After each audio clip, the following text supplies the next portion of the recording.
नमस्कार, भाग्यश्री जायका यात्रा किचनमध्ये तुमचं स्वागत आहे। आज बनवणार आहोत आपण भोगीची भाजी। करण्यासाठी आपण इथे सगळं साहित्य काढलेलं आहे, भाज्या काढून घेतलेल्या आहेत। आता मी इथे लसूण सोलून घेणार आहे। खोबऱ्याचे आपल्याला बारीक बारीक असे काप करून घ्यायचे आहे आणि मी इथे एक टोमॅटो असा बारीक चिरून घेणार आहे। बारीक कांदा चिरून घ्यायचा आहे। आता सर्वप्रथम मी इथे कढईमध्ये शेंगदाणे भाजून घेणार। आता शेंगदाणे थोडेसे खरपूस भाजून घ्यायचे आहे। त्यामध्ये आपल्याला खोबरं टाकायचं आहे, तीळ टाकायचे आहे आणि त्याला वाटण्यासाठी बारीक छान असं भाजून घ्यायचं आहे। आता मी हे वाटण्यासाठी सगळं काही सामग्री भाजून घेतलेली आहे। आता आपण मिक्सरच्या साहाय्याने त्याला आपण हे वाटून घेणार आहोत।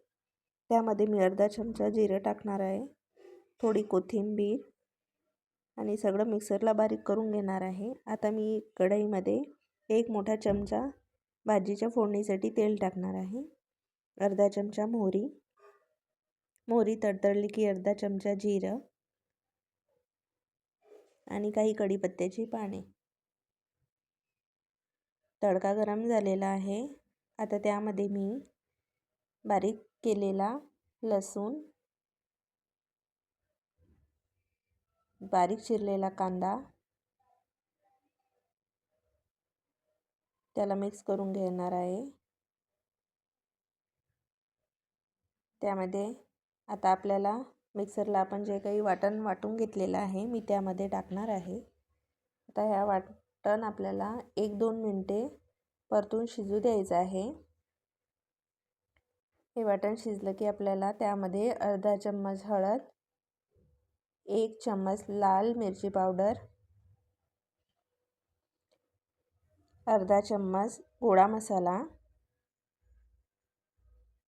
अर्धा चम्मच धनिया पावडर मी इथे मिक्स करून घेणार आहे।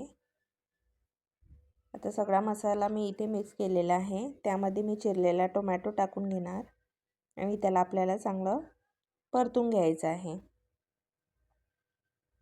आता हा मसाला आपल्याला 1 ते 2 मिनिट शिजू द्यायचा आहे। त्यामध्ये थोडं गरम पाणी ओतायचं आहे आणि मिश्रण चांगलं मिक्स करून घ्यायचं आहे। आता मी इथे थोडीशी बारीक चिरलेली कोथिंबीर टाकून घेतलेली आहे। ते वाटण शिजलं की आपल्याला इथे 1 वाटी पावटा टाकून घ्यायचा आहे, अर्धा वाटी गाजर,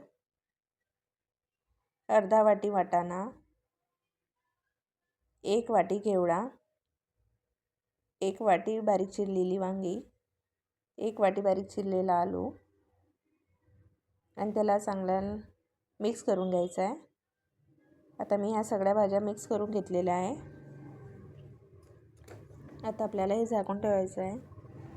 आता मी इथे 1 वाटी मेथी, 1 वाटी पालक टाकून घेणार आहे आणि याला आपल्याला चांगलं मिक्स करायचं आहे।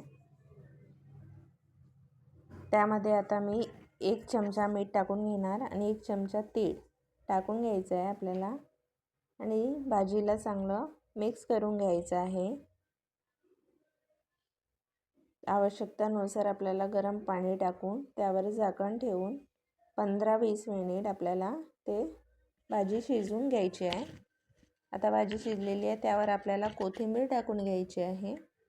ही भाजी आपण भाकरीसोबत खाऊ शकतो। भोगीला ह्या भाजीसोबत भाकरीचाही मान आहे। त्यावर मी भाकर ताव्यावर टाकून घेतली आहे।